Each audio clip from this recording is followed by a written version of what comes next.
ಮನುಷ್ಯನ ಆಸೆಗಳಿಗೆ ಮಿತಿ ಇಲ್ಲ. ಕೊಟ್ಟಿದ್ರಲ್ಲಿ ನಾವು ಖುಷಿ ಪಡಲ್ಲ. ನಾನು ಆದರೆ ಆ ಥರ ಅಲ್ಲ. ದೇವ್ರ ಹತ್ರ ನಾನು ಯಾವತ್ತೂ ಕೇಳಲಿಲ್ಲ. ದೇವ್ರ ಹತ್ರ ನಾನು ಹೋಗಿ, ನನ್ನ ಇಷ್ಟ ದೇವರು ಯಾರು ಅಂತ ನಾನು ಹೇಳಲ್ಲ, ಆದರೆ ನನ್ನ ಇಷ್ಟ ದೇವ್ರ ಹತ್ರ ಹೋಗಿ ಹರಕೆ ಚೀಟಿ ತೊಗೊಂಡೋಗಿ ನನಗೆ ಮೈಸೂರಿಗೆ ಪಾಸ್ಪೋರ್ಟ್ ಸೇವಾ ಕೇಂದ್ರ ಬೇಕು ಅಂತ ನಾನು ಹರಕೆ ಇಟ್ಟೆ.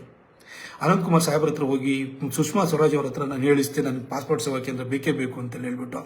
ಅದು ಏನೋ 2018 ಕ್ಯಾಬಿನೆಟ್ ಡಿಸಿಷನ್ ಆಗುತ್ತೆ. ಅದಾದ ನಂತರ ನಿಮಗೆ ಇದು ಆಮೇಲೆ ಮೈಸೂರಿಗೆ ಸಿಗ್ಬೋದು, ಇದು ಫಸ್ಟ್ ಟರ್ಮ್ ಎಂಡ್ ಆಗೋಷ್ಟೊಳಗಡೆ ಸಿಗ್ಬೋದು ಅಂತ ಹೇಳಿದರು. ನಾನು ಹೋಗ್ಬಿಟ್ಟು ನನ್ನ ದೇವ್ರಿಗೆ ಹರಕೆ ಇಟ್ಟೆ, ಪ್ರಾರ್ಥನೆ ಮಾಡ್ಕೊಂಡು ಬಂದೆ. ನನಗೆ ಕುಶಾಲನಗರಕ್ಕೆ ಟ್ರೈನ್ ತೊಗೊಂಬರ್ತೀನಿ ಅಂತ ಹೇಳಿದ್ದೀನಿ, ಅದು ಬೇಕು, ನನಗೆ ಈ ಪಾಸ್ಪೋರ್ಟ್ ಸೇವಾ ಕೇಂದ್ರ ಬೇಕು ಅಂತ ಹೋಗಿ ದೇವ್ರ ಹತ್ರ 2016 ಹೋಗಿ ನಾನು ಹರಕೆ ಹೊತ್ತೆ. ಅದು ಆಗಸ್ಟಲ್ಲಿ ಹರಕೆ ಹೊತ್ತೆ. ಆಮೇಲೆ ಅವರು 2018 ಕ್ಯಾಬಿನೆಟ್ ಡಿಸಿಷನ್ ಆಗಲ್ಲ ಅಂತಂದ್ರು. ಒಂದು ದಿನ ಸುಷ್ಮಾ ಸ್ವರಾಜ್ ಅವರು ಅಚಾನಕ್ ಕಾಲ್ ಬಂತು, ನಾವು ಪೋಸ್ಟ್ ಆಫೀಸ್ ಪಾಸ್ಪೋರ್ಟ್ ಸೇವಾ ಕೇಂದ್ರ ಅಂತ ಮಾಡ್ತಿದ್ವಿ, POPSK, the first country's first POPSK ಮೈಸೂರಿಗೆ ಕೊಡ್ತಾ ಇದ್ದೀವಿ ಅಂತ ಹೇಳ್ಬಿಟ್ಟು ಅವ್ರು ಘೋಷಣೆನ ಮಾಡಿದ್ರು. ಫೋನ್ ಮಾಡಿ ಹೇಳಿದ್ರು ನನಗೆ ಇದು ಗುಡ್ ಗವರ್ನೆನ್ಸ್ ಡೇ ಡಿಸೆಂಬರ್ 25 ಇರ್ತದೆ, 23 ವರ್ಷದೊಳಗಡೆ 3 ದಿನ ಇದೆ ಪ್ರಿಪ್ರೇಷನ್ ಮಾಡಿ ಇನಾಗ್ರೇಟ್ ಮಾಡಬೇಕು ಅಂತ ಅನಂತಕುಮಾರ್ ಸಾಹೇಬ್ರೆ ಬಂದು ಇನಾಗ್ರೇಟ್ ಮಾಡಿಕೊಟ್ರು. ಆ ದೇವ್ರ ಹತ್ರ ನಾನು ಹರಕೆ ಹೊತ್ತಿದ್ದೆ. ನನಗೋಸ್ಕರ ಹರಕೆ ಹೊತ್ತಿಲ್ಲ, ನನ್ನ ಕ್ಷೇತ್ರಕ್ಕೋಸ್ಕರ ಹರಕೆ ಹೊತ್ತಿದ್ದೆ. ಇವತ್ತು ಪಾಸ್ಪೋರ್ಟ್ ಕೇಂದ್ರವನ್ನು ತಗೊಂಡ್ಬಂದೆ. ರಿನ್ಯೂವಲ್ಲು ಎಲ್ಲ ಸೇರಿಬಿಟ್ಟು 1 ಲಕ್ಷಕ್ಕಿಂತ ಜಾಸ್ತಿನ ನಾವು ಕೊಟ್ಟಿದ್ದೀವಿ. ಹಾಗೆ ಕುಶಾಲನಗರದ್ದು ಟ್ರೈನನ್ನು ಕೂಡ ನಾನು ಕೇಳ್ಕೊಂಡಿದ್ದೆ. ಅದು ಕೂಡ 2018 ಬಜೆಟ್ನಲ್ಲಿ ಪಿಂಕ್ ಬುಕ್ಕಲ್ಲೂ ಕೂಡ ಬಂದಾಯಿತು. ಪಿಂಕ್ ಬುಕ್ ಅಂದರೆ ಕನ್ಫರ್ಮೇಷನ್ ಅಂತ ಹೇಳಿ ಅದನ್ನು ತೊಗೊಂಡ್ಬಂದೆ. ಹೈವೇದಿರ್ಬೋದು, ಪ್ರತಿಯೊಂದು ಕೆಲಸಕ್ಕೂ ಕೂಡ ದೇವ್ರಿಗೆ ಮೊರೆ ಹೋದೆ, ಪ್ರಾರ್ಥನೆ ಮಾಡ್ತಿದ್ದೆ, ಆನಂತರ ಸಂಕಲ್ಪ ಮಾಡ್ತಿದ್ದೆ, ಬರ್ತಾ ಇದ್ದೆ. ದೇವ್ರ ಹತ್ರ ನಾನು ಕೇಳಿದ್ದೀನಿ, ನನ್ನ ಕ್ಷೇತ್ರಕ್ಕೆ ಏನೋ ಕೊಡು ಅಂತೇಳಿ ಹೇಳ್ಬಿಟ್ಟು ನಾನು ದೇವ್ರನ್ನ ಕೇಳಿದ್ದೀನಿ ಹೊರತು ಇವತ್ತು ದೇವ್ರ ಮೇಲೆ ನಾನು ಎಲ್ಲರ ಹತ್ರ ಸುಳ್ಳು ಹೇಳೋ ಪೊಲಿಟಿಷಿಯನ್ ಅಲ್ಲ. ನಾನು ದೇವ್ರ ಹತ್ರ ನಾನು ಇವತ್ತು ಹೋಗಿ ತಾಯಿ ಚಾಮುಂಡಿ ಹತ್ರ ಹೋಗಿ ಕೂತ್ಕೊಂಡು ತಾಯಿ ನನಗೆ ಪ್ರೊಟೆಕ್ಟ್ ಮಾಡು ಅಂತ ಕೇಳ್ಕೊಳ್ತೀನಿ, ನನಗೆ ಒಳ್ಳೆ ಕೆಲಸ ಮಾಡ್ಲಿಕ್ಕೆ ಇನ್ನೂ ಶಕ್ತಿನ ಕೊಡು ಅಂತ ಕೇಳ್ತೀನಿ, ಅವಕಾಶನ ಕೊಡು ಅಂತ ಕೇಳ್ತೀನಿ. ನಾನು ವೈಯಕ್ತಿಕವಾಗಿ ಇವತ್ತು ನಾನು ಯಾವ ದೇವ್ರ ಹತ್ರನೂ ಹೋಗಿ ನಾನು ಕೇಳಲ್ಲ. ನನಗದು ಬೇಕು ಆಗಿಲ್ಲ. ನಾನು ಯಾಕೆಂದ್ರೆ ದೇವ್ರು ನನಗೆ ಕೊಟ್ಟಿದ್ದೀನಿ, ಇಷ್ಟು ಒಳ್ಳೆ ಕೆಲಸ ಮಾಡುವಂಥ ಅವಕಾಶನ ದೇವ್ರು ಕೊಟ್ಟಿದ್ದಾನೆ. ಅದಾದ ನಂತರ ನನ್ನ ಅಭಿವೃದ್ಧಿ ಕಾರ್ಯಗಳು ನಿಮ್ಗೆ ದುಡ್ಡ ಹೇಳ್ಬೋದು. ನಿಮ್ಮೆಲ್ಲರಿಗೂ ಭಾಳ ಕಾತರ ಏನು ಅಂತಂದರೆ, ಏನು ಟಿಕೆಟ್ ಸಿಗುತ್ತಾ ಇಲ್ವಾ, ಇವನೇನೋ ವ್ಯಕ್ತಪಡಿಸ್ತಾನ ಅಂತ ನೀವು ಯೋಚನೆ ಮಾಡಬೇಡಿ. ದೇವರು ಯಾವಾಗ ಎಷ್ಟು ಅವಕಾಶ ಕೊಡ್ತಾನೆ ಅದರಲ್ಲಿ ಒಳ್ಳೆ ಕೆಲಸವನ್ನು ಮಾಡಿ ಅವರಿಂದ ಶಬಾಸ್ ಅಂತ ನಾವು ಅನ್ನಿಸ್ಕೋಬೇಕು. ನಾನು ಇವತ್ತು ಯಾಕೆ ಈ ಫೇಸ್ಬುಕ್ ಲೈವ್ ಮಾಡಿದ್ದೀನಿ ಅಂತಂದರೆ, ನಾನು ಕಳೆದ 3 ದಿನದಿಂದ ಸೋಷಿಯಲ್ ಮೀಡಿಯಾ ನೋಡ್ತಾ ಇದ್ದೀನಿ, ಟ್ವಿಟರ್ ಟ್ರೆಂಡಿಂಗ್ ನೋಡ್ತಾ ಇದ್ದೀನಿ, ನಮಗೆ ವಾಟ್ಸಪ್ಪಲ್ಲಿ ಬರೋ ಮೆಸೇಜ್ ನೋಡ್ತಾ ಇದ್ದೀನಿ, ಕಾಲ್ಸನ್ನು ನೋಡ್ತಾ ಇದ್ದೀನಿ. ಅದೇ ರೀತಿಯಲ್ಲಿ ನಿಮಗೆ ನೀವು ಪೋಸ್ಟ್ಗಳನ್ನೆಲ್ಲ ಹಾಕೊಳ್ತಿದ್ರಲ್ಲ ಫೇಸ್ಬುಕ್ಕಲ್ಲಿ, ಎಲ್ಲ ಇನ್ಸ್ಟಾ ಪೋಸ್ಟ್ಗಳೆಲ್ಲ ನೋಡ್ತಾ ಇದ್ದೀನಿ.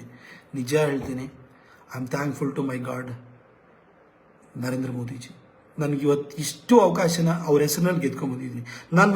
ನನ್ನ ಇಷ್ಟ ದೇವತೆ ಚಾಮುಂಡೇಶ್ವರಿ, ಕಾವೇರಿ ತಾಯಿ, ನನ್ನ ಏನೋ ಮನೆ ದೇವರು ಬೇರೆ, ಹೀಗೆ ನನ್ನ ಇಷ್ಟ ದೇವರು ಅವ್ರಿಗೆ ಯಾವಾಗಲೂ ನನ್ನ ಪ್ರತಿನಿತ್ಯನೂ ಕೂಡ ನಾನು ಏನೋ ಅವರಿಗೆ ನಾನು ಪ್ರಾರ್ಥನೆಯನ್ನು ಮಾಡ್ತಿರ್ತೀನಿ. ಆದರೆ ಪ್ರತಾಪ್ ಸಿಂಹ ಒಬ್ಬ ಸಾಮಾನ್ಯ ಪತ್ರಕರ್ತನನ್ನು ಬಂದು ಅನಾಮತಾಗಿ ಟಿಕೆಟ್ ಕೊಟ್ಟು ಮೈಸೂರಿಗೆ ರಾಮನವಮಿ ದಿನ 2014 ಏಪ್ರಿಲ್ 8ನೇ ತಾರೀಕು ಬಂದು ಮಹಾರಾಜ ಗ್ರೌಂಡಲ್ಲಿ ನಿಂತ್ಕೊಂಡು ನನ್ನ ಕೈ ಎತ್ತಿಬಿಟ್ಟು ಪ್ರತಾಪ್ ಸಿಂಹನ ಗೆಲ್ಲಿಸಿ ಅಂತ ಹೇಳಿ ಒಬ್ಬ ಪತ್ರಕರ್ತನನ್ನು ಏಕಾಏಕಿ ಸಂಸದನನ್ನು ಮಾಡಿದವರು ನರೇಂದ್ರ ಮೋದಿಜಿಯವರು. ಅವ್ರ ಹೆಸರಲ್ಲಿ ಗೆದ್ದವು ನಾನು. 2019 ಅವ್ರ ಹೆಸರಿನಲ್ಲಿ ಗೆದ್ದಿದ್ದು. ನಾನು ಇವತ್ತು ಇಷ್ಟು ಕೆಲಸ ಮಾಡಿದ್ದೀನಲ್ಲ, ನನ್ನ ಮೋದಿಜಿ ಕೊಟ್ಟಿರೋದು ಕೆಲಸಗಳು. ಇದು ಪ್ರತಾಪ್ ಸಿಂಹಂದು ಏನಂತಲ್ಲ, ಇವತ್ತು ಜನ ದೇಶಕ್ಕೆ ಮೋದಿ ಬೇಕು ಅಂತಾರೆ, ಹಾಗೆ ಕ್ಷೇತ್ರಕ್ಕೂ ಒಬ್ಬ ಛೋಟಾ ಮೋದಿ ಬೇಕು ಅಂತ ಹೇಳ್ತಾರೆ. ಒಬ್ಬ ಚಿಕ್ಕ ಮೋದಿ ನಮ್ಮಿಲ್ಲೂ ಬೇಕು, ಇಲ್ಲೂ ನಮ್ಮ ಕೆಲಸನೂ ಮಾಡಬೇಕು, ದೇಶಕ್ಕೂ ಅವ್ರು ಕೆಲಸ ಮಾಡ್ತಾರೆ, ಅವ್ರು ಬೇಕು, ಅದಕ್ಕೋಸ್ಕರ ನಮಗೆ ಓಟ್ ಹಾಕ್ತಾರೆ. ಅದೇ ಥರ ನಮ್ಮಲ್ಲೂ ಒಂದು ಸಣ್ಣ ಪ್ರಮಾಣದ ಮೋದಿಯನ್ನು ಅವ್ರು ಎಕ್ಸ್ಪೆಕ್ಟ್ ಮಾಡ್ತಾರೆ. ಅದಕ್ಕೆ ಯಾವತ್ತೂ ಅನ್ಯಾಯ ಮಾಡಿದ್ರೆ ನಾವು ಕೆಲಸ ಮಾಡಬೇಕು. 10 ವರ್ಷದಿಂದ ನಾನು ಕೆಲಸ ಮಾಡಿದ್ದೀನಿ. 12 ಟ್ರೈನು, ನಾಳೆದು 13ನೇ ಟ್ರೈನು, ಅದು ಏಪ್ರಿಲ್ 5ಕ್ಕೆ ಬರುತ್ತೆ ಅಷ್ಟೇ. ಇಷ್ಟು ಟ್ರೈನ್ ತಂದೀನಿ.